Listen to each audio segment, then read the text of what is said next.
উপরে শুরু করলো আরেক ভয়ঙ্কর সন্ত্রাসী কার্যকলাপ।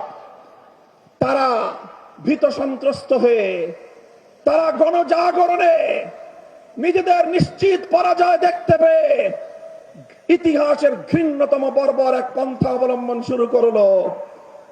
আমার মায়েরা, আমার বোনেরা, আমার মেয়েরা, তারা জনগণের পক্ষে নির্বাচনের ক্যাম্পেইন করার জন্য নির্বাচনের দাওয়াতি কার্যক্রমে মানুষের দুয়ারে দুয়ারে যাচ্ছে।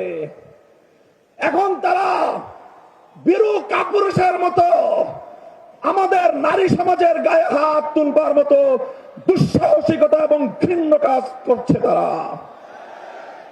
আমি ব্যক্তিগতভাবে একটা কথা বলি, আমি বলে যাই, যদি কেউ আমার মায়ের কোন গায়ে হাত তোলার চেষ্টা করে, যদি কেউ আমার কোন বোনের দিকে চোখ তুলিয়ে চোখ বড় করে তাদের দিকে ভিন্ন দৃষ্টিতে তাকাবার দুঃসাহস দেখায়, কেউ যদি আমার কোন মেয়ের ইজ্জতের হিজাব নিয়ে টানাটানি করার চেষ্টা করে, আমি বলে যাই, সে হাত ভেঙে গুড়িয়ে দেবেন, সে চোখ উপড়ে ফেলবেন।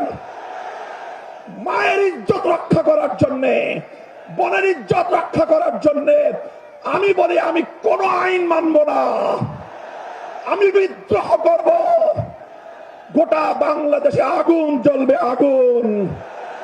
খবরদার, হুঁশিয়ার করে দেই, যদি নারী সমাজের গায়ে হাত তোলা হয়, তাদেরকে যদি অসম্মান করা হয়, যে আগুন জ্বলবে সে আগুন নিভানোর ক্ষমতা কারো হবে না।